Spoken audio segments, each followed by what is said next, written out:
Hello my soul family, कैसे हैं आप सब। आज मैं आपके लिए बहुत इंटरेस्टिंग सी रीडिंग लेकर आई हूँ।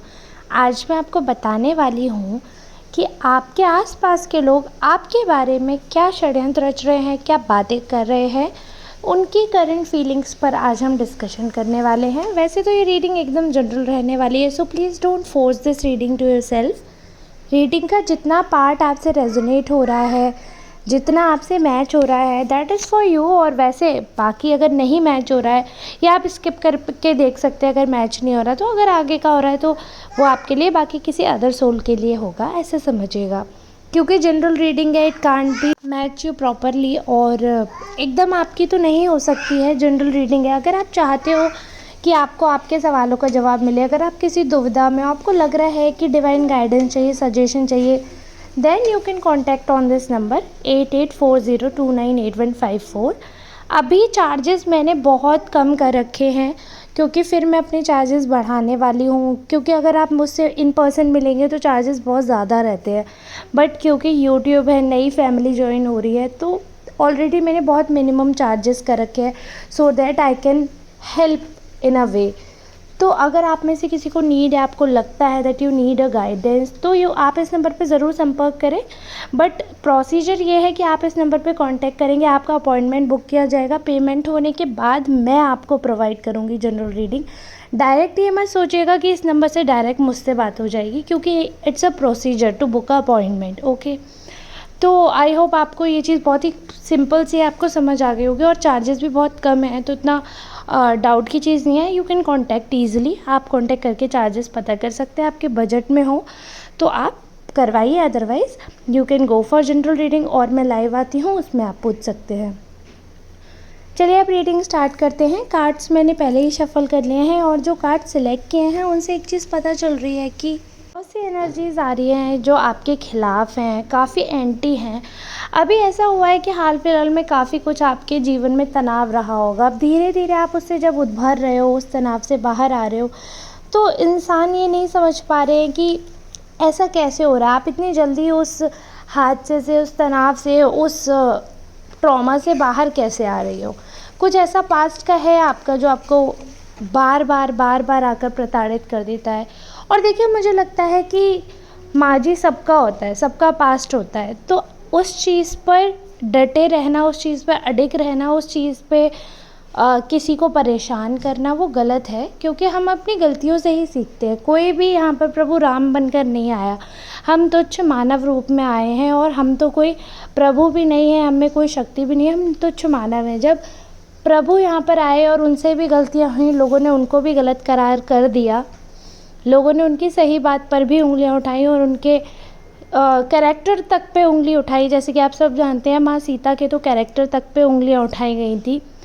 तो जब प्रभु के दीदार पर, प्रभु के जो स्वयं श्री नारायण लक्ष्मी माँ पधारे, तो उनके किरदार पर जब सवाल उठाए गए, उनके अस्तित्व पर सवाल उठाए गए, तो हम चीज़ क्या हैं, ये चीज़ सोचकर आपको अपना दुख कम करना चाहिए। क्योंकि ये तो मुझे दिख रहा है कि काफ़ी आपको पेन होता है, काफ़ी आप हर्ट हो जाते हैं। बट ये है कि बहुत ही थैंकफुल हूँ मैं इस चीज़ की कि डिवाइन ने आपको ऐसी एनर्जी से ब्लेस किया कि आप बहुत जल्दी रिवाइव हो रहे हैं, बहुत जल्दी स्ट्रॉन्ग हो रहे हैं। और जो लोग आपको कॉन्स्टेंटली हर्ट करते हैं, आप उनसे कहीं ना कहीं एक गैप मेंटेन करने में सक्षम हो रहे हैं। मैं यही आशा करती हूँ कि आपका ये जो गैप है, इनसे ये ऐसे ही मेंटेन होता रहे, ऐसे ही आप इनसे अलग होते रहो। क्योंकि अगर मैं इनके षड्यंत्रों की बात करूं तो बहुत ही काले मन के लोग हैं, बहुत ही ज़्यादा नकारात्मक भावनाएं रखते हैं। अभी जो भी आप एफर्ट कर रहे हो, ये उसको नेगलेक्ट कर रहे हैं। मुझे ऐसा लग रहा है कुछ थर्ड पार्टी भी नज़र आ रही है मुझे इनकी लाइफ में। तो वो ऐसा लग रहा है कि जैसे वो जो थर्ड पार्टी है वो इनको बहुत ज़्यादा पोक कर रही है कि ये कुछ ऐसा करे जो आपके लिए बुरा हो। क्योंकि आपने इनके लिए बहुत कुछ किया है, जो कार्ड्स दिखा रहे हैं, आपने इनके लिए बहुत कुछ किया है, बहुत हेल्पफुल रहे हैं आप इनके लिए। आपके लिए इनको बहुत ग्रेटफुल होना चाहिए था, बट बजाय ऐसा होने के ये तो बिल्कुल ही अपोजिट होते चले गए। बहुत ज़्यादा ही इनके अंदर नकारात्मकता का जो भाव है वो बैठ गया है, और बहुत ज़्यादा ही आपके बारे में गॉसिप करते हुए नज़र आ रहे हैं। चर्चाएं ऐसी जो कि शायद आपकी अपनी बातें थी, जिनको इन्होंने सार्वजनिक तौर पर सार्वजनिक जगह रखा है, जो कि मुझे लगता है एक सही तरीका नहीं है। अगर आप प्रेम में हैं या अगर आपका कोई रिश्ता है जो आप बन रहा है या आप बनाना चाह रहे हैं, तो उसकी कद्र करनी चाहिए, उसकी रिस्पेक्ट रखनी चाहिए। उसकी बेकदरी, उसकी बेइज्जती करके किसी को कुछ प्राप्त नहीं होता है, और ये चीज़ इनको नहीं समझ आ रही है। मुझे लगता है बहुत ही देर कर देंगे ये लोग ये चीज़ समझने में। इनके अंदर की बातें समझना बहुत ही ज़्यादा कठिन है, क्योंकि ये जो पर्सन है ये आपको कुछ भी नहीं शेयर कर रहे हैं, बहुत सारी चीज़ें अपने अंदर छुपा कर रख रहे हैं, बहुत सारे ऐसे राज हैं जो ये छुपा कर रख रहे हैं, बहुत सारे इनके ऐसे सीक्रेट्स हैं जो कि शायद आप सुनेंगे तो आपको इनसे नफ़रत हो जाती बहुत पहले ही। बट इन्होंने बहुत सारी बातें ऐसी हैं जिनको इस हिसाब से आपके सामने रखा है, इस हिसाब से पोर्ट्रे किया कि कभी ये गलत लगे ही ना, या कभी इनकी कोई कमी लगे ही ना। ऐसा आपके साथ ही नहीं, इन्होंने दुनिया के हर उस शख्स के साथ ये किया है जो इनसे जुड़ा हुआ है। क्योंकि अभी भी अगर आपकी बुराई कर पा रहे हैं तो मैं पूरा श्रेय आपको ही देना चाहूँगी कि आपकी ही पूरी गलती है, क्योंकि आपने इनको इतनी फ्रीडम दी, इतना इनको आपने संजो कर रखा, इतना ज़्यादा इनके लिए सोचा आपने, इनकी हर एक बात पे आपने एक तरीके से इनको माफ़ी दी, हर एक बात पे आपने कोऑपरेट किया इनके साथ। लेकिन इन्होंने क्या किया? इन्होंने तो बिल्कुल भी कोऑपरेट नहीं किया। इन्होंने तो बिल्कुल सोचा भी नहीं कि आपके बारे में, आपके लिए, आपके साथ जो कर रहे हैं वो आपके लिए कितना बुरा रहेगा, कितना दुख होगा आपको।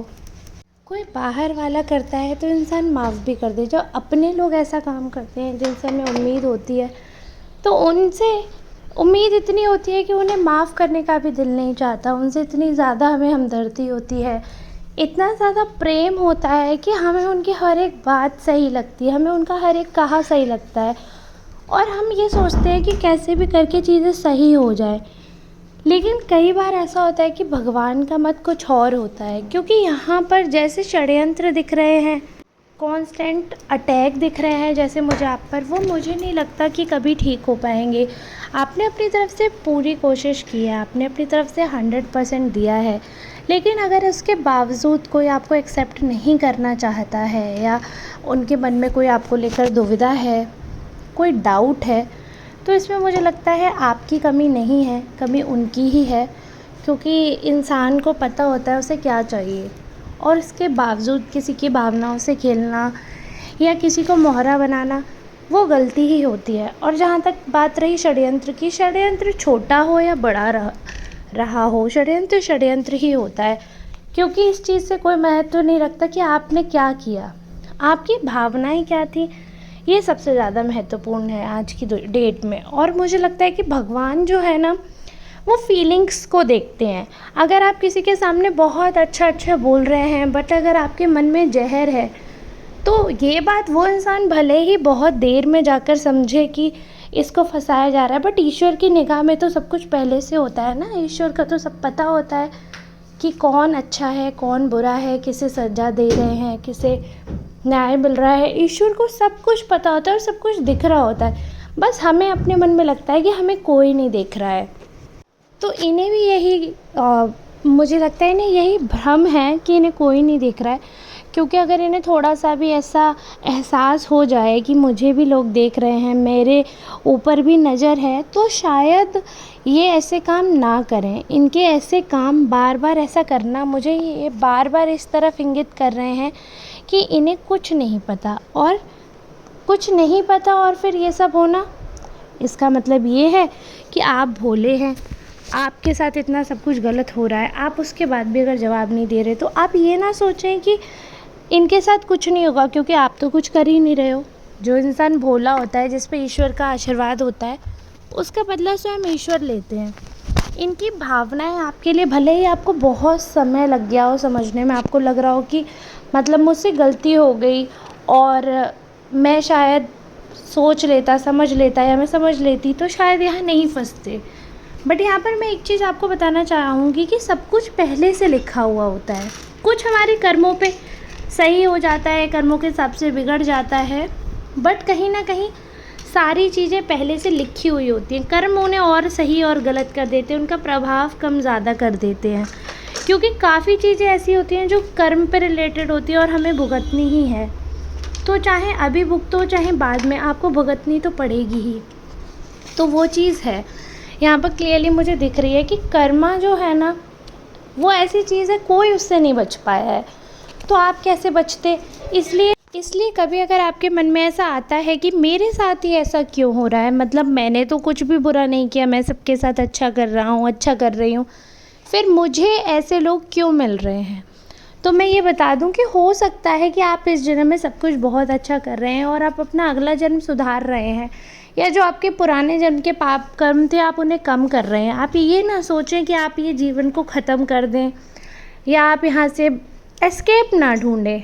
कोई बात नहीं, जीवन बुरा लग रहा है, अच्छा लग रहा है, दुखदाई लग रहा है, जो कुछ भी है, लेकिन ये आपका जीवन है, आपको जीना पड़ेगा और इस जन्म में ऐसे कर्म करने पड़ेंगे कि अगले जन्म में हमें कोई कष्ट ना महसूस हो, कहीं कोई कमी ना रह जाए, अगले जन्म में कोई ये ना कह दे कि देखो अगला जन्म भी इनका ख़राब है।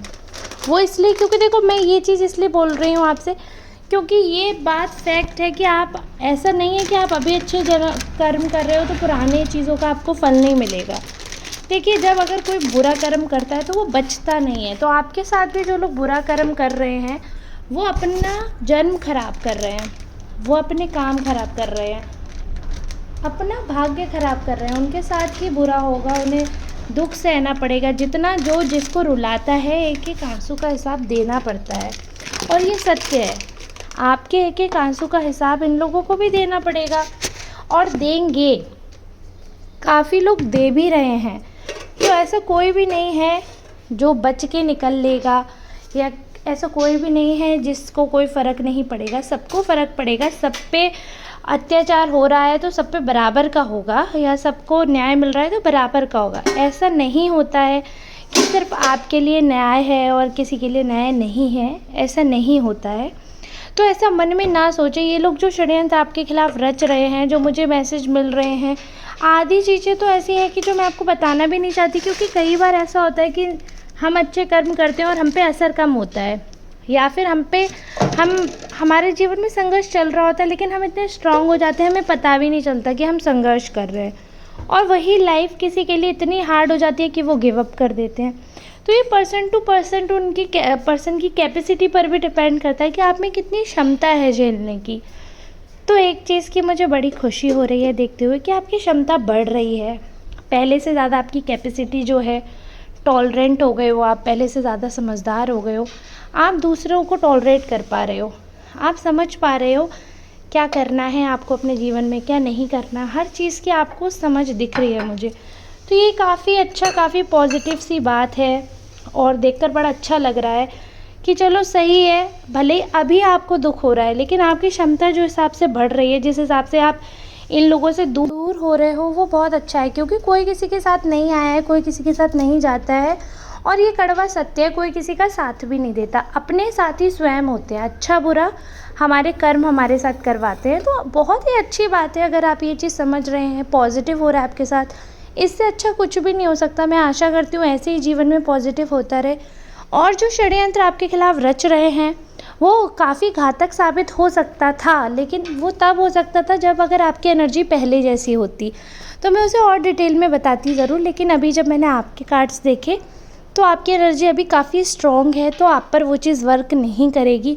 बट ये बात मैं आपको बताना चाहूँगी कि आपके एनिमीज़ कांस्टेंट आपको हराने का, कांस्टेंट अटैक कर रहे हैं आप पे, कांस्टेंट आप पे कुछ ना कुछ ऐसा कर रहे हैं जिससे आप इमोशनली ड्रेन्ड हो जाए।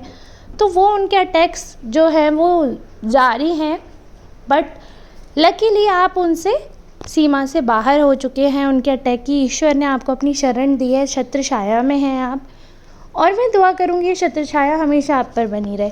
अब हम मिलते हैं नेक्स्ट रीडिंग में, तब तक के लिए आप सबका बहुत बहुत धन्यवाद।